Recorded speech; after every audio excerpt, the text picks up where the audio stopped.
After giving Derek Carr his shipping papers to go elsewhere, then losing our number one option to replace him for retirement, and our second option over to wherever he's going to be going, the front office has a big dilemma, and it's not the quarterback. It's going to be Josh Jacobs and his contract.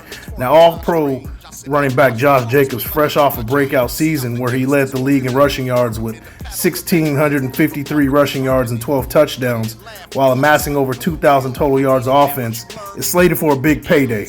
Jacobs' market value, according to SpotTrack, is worth $12.8 million per year, with the long-term deal being an ideal situation for him and his party. The Raiders, however, are weighing the idea of using the non-exclusive franchise tag, which will pay Jacobs a fixed sum of a little bit over $10 million for one season. If the Raiders fail to lock in a deal with Jacobs, he will become an unrestricted free agent, where his market value may rise. Now, it is no secret that Jacobs' ideal situation would be to land a team where the state's incomes for its citizens is tax-free. Some teams in need of a bell cow running back, such as the Dolphins, Bucks, and Cowboys, are an option.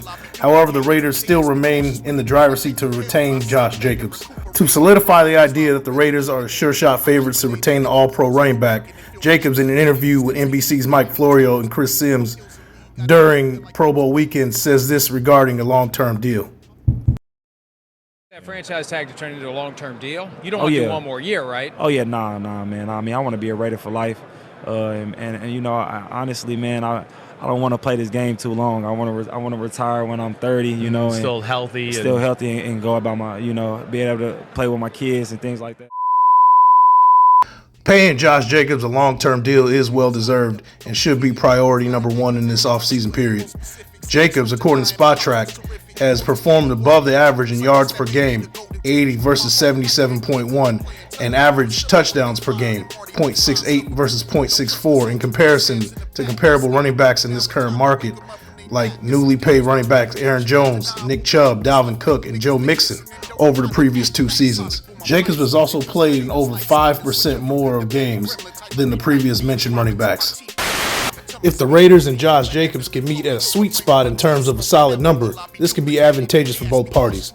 The Raiders can retain a sturdy, reliable all-pro talent who wants nothing more than to retire as a Raider, while Josh Jacobs will receive his well-deserved payday, which will put him near the top of the market as highest paid at his position. Now, an ideal contract that would be perfect for both parties is somewhat of a 4-year deal that's looking at about $52 million, which will put Jacobs roughly over that market value at $13 million per year, making him the third highest paid running back in the market. Now, the question remains to be asked: how much is Josh Jacobs really asking for, and how far are the Raiders front office willing to bend before their hand is forced, to where the franchise tag becomes only an option? I believe the question will be better answered depending on what happens to the other free agent running back, Saquon Barkley. Strategically, it is imperative for the Raiders to quickly ink a deal before Saquon hits the market or gets his money, because this can potentially result in Jacobs' projected market value to rise. The clock is ticking.